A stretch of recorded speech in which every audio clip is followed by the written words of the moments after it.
అంటే మీ అభిప్రాయం ప్రకారం అంటే అనివార్యంగా తెలంగాణ విడిపోయినప్పుడు 2 రాష్ట్రాలుగా విడిపోయినప్పుడు సో ఆంధ్రప్రదేశ్కి చంద్రబాబు నాయుడు గారు పార్టీ గెలిచింది, ఆయన వచ్చారు. సో 2014లో ఆయన వచ్చారు. సో 5 ఏళ్ళైంది. ఏదైతే అమరావతి అని ఆయన కంకణం కట్టుకున్నారో 2019లో వైసీపీ అధికారంలోకి వచ్చిన తర్వాత దాన్ని పక్కన పెట్టేశారు. అక్కడి నుంచి జరుగుతున్నవన్నీ కూడా మనం చూస్తూ ఉన్నాం.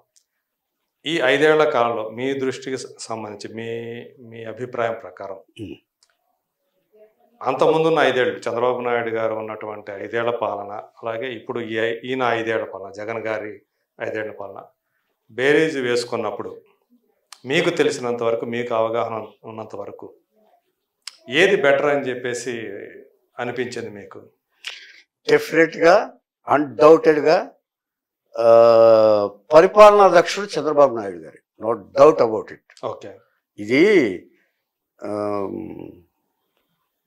రావణాసుడు ఉన్నాడు, ఆ మునుల్ని ఇచ్చేసేయండి, హరి పేరు ఎత్తిన వాడిని ఇచ్చేసేయండి అన్నట్టుగా చంద్రబాబు పేరెత్తితే శిక్షించే పరిస్థితిలో ఈ 5 ఏళ్ళు ఉన్నాయి. చంద్రబాబు శిక్ష కోసమే ఆ మునుల్ని తపస్సు చేసేవాడిని, హరినామ స్మరణ చేసేవాడిని రావణాసుడు ఎలాగైతే బాధ పెట్టాడో అలాగే ఇప్పుడు చంద్రబాబు నాయుడు పార్టీ వాళ్ళని అలాగే బాధ పెట్టినట్టు నా అభిప్రాయం. ఇప్పుడు చంద్రబాబు నాయుడు గారే ఉన్నారు. ఆయన గెలిచినప్పుడు లేదా ఆయన ప్రభుత్వం 5 ఏళ్ళు నడిపినప్పుడు వైసీపీ వాళ్ళ మీద ఇలాంటి మనం ఏదన్నా కక్ష సాధింపు ధోరణులు లాంటివి కానివ్వండి, లేకపోతే వాళ్ళ కార్యకర్తలను కావాలని చెప్పేసి హింసించడం కానీ అట్లాంటివి మీకు తెలిసినంత వరకు జరిగాయా? అంటే కొన్ని జరిగి ఉండొచ్చు, జరిగితే అది ఇప్పుడు మీరున్నారు సార్, మీ తాలూకు మనుషులు ఎవరో ఉంటారు, ఆ హోటల్ వెళ్ళి ఎవరో తప్పు చేస్తారు, అది మీకెలా తెలుస్తుంది? అది అలా చేస్తే అన్ని నెలలు పాదయాత్ర చేసేవాడు కాదు ఆయన. ఎవరు? ఈయన జగన్ గారు పాదయాత్ర చేసి గంతో పెట్టి కాల్చాలి అన్న వ్యాఖ్యలు కూడా చేశాడు ఆయన. మరి అప్పుడు ప్రభుత్వంలో ఉన్నాడు ఆయన ఏమన్నా కనీసం మాట్లాడా? అందుకని పరిపాలనకు ఎప్పుడు నాయకత్వ లక్షణాలు మీరు అడిగారు ఒక క్వశ్చన్. నాయకత్వ లక్షణం మంచి గుడ్ హార్ట్ ఉండాలి, సహృదయం ఉండాలి, సత్పరిపాలన ఉండాలి, సంక్షేమం గురించి ఆలోచించాలి, అందరితో నలుగురితో సమాలోచించాలి. ఇన్ని లక్షణాలు ఉంటే తప్ప పరిపాలనకు అర్హులు కారండి. ఏమండి, ఒక్కరితో అయ్యే పని కాదు. ఒకవేళ ఇప్పుడు మళ్ళీ కనుక ఇప్పుడు 2024లో వైసీపీ మళ్ళీ అధికారంలోకి వస్తే పరిస్థితి ఎలా ఉంటుంది అంటారు? ఆంధ్రప్రదేశ్ పరిస్థితి ఏమవుతుంది అంటారు? ఇంకేముంది, స్టేట్ ఉండదండి, మ్యాప్ లో ఉండదు. మ్యాప్ లో ఉండకపోవడం అంటే ఎందుకంటే బ్యాంకుల్లో ఉంటుంది. ఓకే.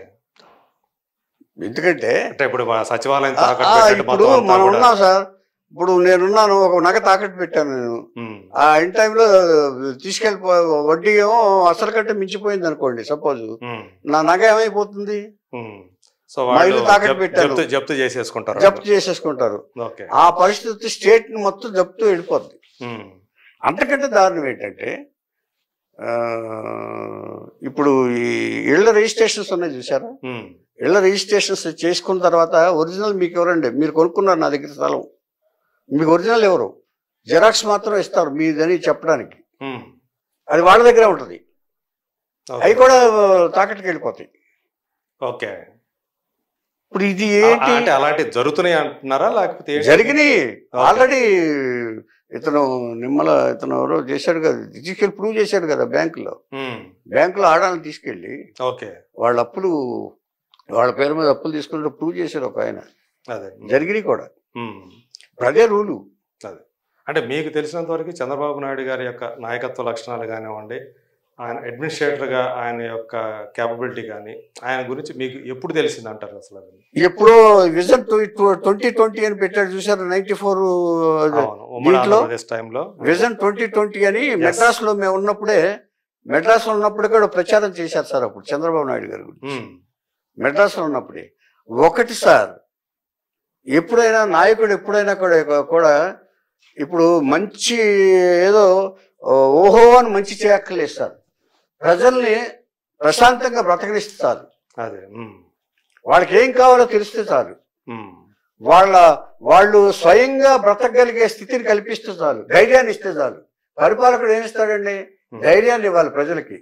ఈయన పాలనలో మనం ధైర్యంగా ఉంటాం. ఇదివరకు రాజులు ఉండేవాళ్ళు కదండి. ఎప్పుడు ఏ రాజులు ఉన్నా కూడా మనం ధైర్యంగా ఈ రాజ్యంలో బతకగలము అని, ఏదైనా కరువు వచ్చినప్పుడు ఆయన ఆదుకుంటాడు అనే స్థితిలో ఉండాలి. నిశ్చింతగా ఉండొచ్చు మనం, నిశ్చింతగా ఉండొచ్చు ఈయన పాలనలో అని చెప్పేసి. కానీ ఇప్పుడు రాజుగారు వచ్చి మీరందరూ మీకు డబ్బులు ఇచ్చేస్తూ ఉంటాడు, ఇంట్లో కూర్చొని మీరేం పని చేయక్కర్లేదంటే దాన్ని ఏం చేసినట్టు? వికలాంగులు చేసినట్టు కదా మీకు? ఫ్యామిలీస్ ని వికలాంగులు అయిపోవట్లా?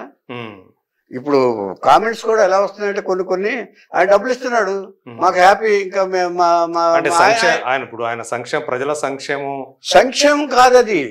అది సంక్షేమం ఎలా అవుతుందండి? ఓకే, సంక్షేమం అవుతుంది. బతకడానికి అవకాశం కల్పిస్తే, మంచి బతకడానికి అవకాశం కల్పిస్తే సంక్షేమం. ఇది ఇప్పుడు బెగ్గరేమో అడుక్కుంటే ఇస్తారు, వీళ్ళు ఫ్యామిలీలు ఏమో అడుక్కోకుండా డబ్బులు వస్తాయి. అది తేడా.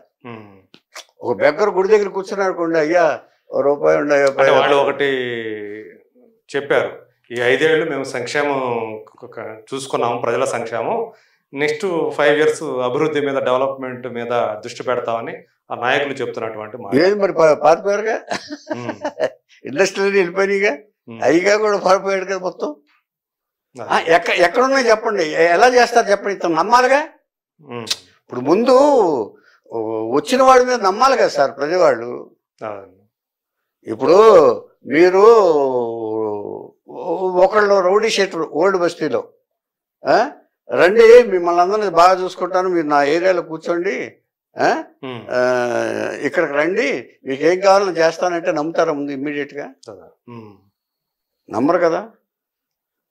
వాళ్ళ మనుషులు వచ్చి చందాలు వసూలు చేసేస్తే, ఇదేది దందాలు అంటారు చూసారా, వసూలు చేస్తే దాన్ని ఏమంటారు?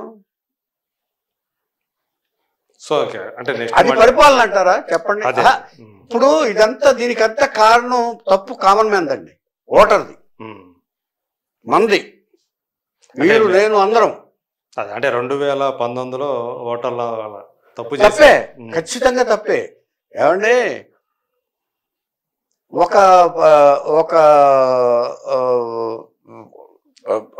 ఆయన కూడా చేశాడు కదా. ఇప్పుడు ఆయన కూడా నిరుద్యోగులకి ఇది ఇచ్చాడు, బత్యం ఇచ్చాడు. ఆయన నెలకు 3,000 ఎంతో ఇచ్చాడు. ఆడవాళ్ళకి అన్నపూర్ణ ఇది పెట్టి ఇది పెట్టి, ఎవరికి సంక్షేమం కావాలో సరే. అన్నా క్యాంటీన్ పేదవాళ్ళకి 5 రూపాయలు, ఇది చెప్పండి సార్, పేదవాళ్ళకి 5 రూపాయలకి భోజనం పెట్టాడు. జయలలిత పెట్టినట్టు, జయలలిత కూడా అక్కడ పెట్టింది, అన్నా క్యాంటీన్ పెట్టాడు. క్యాన్సిల్ చేశారు. అది మంచి పనే? అది అభివృద్ధి?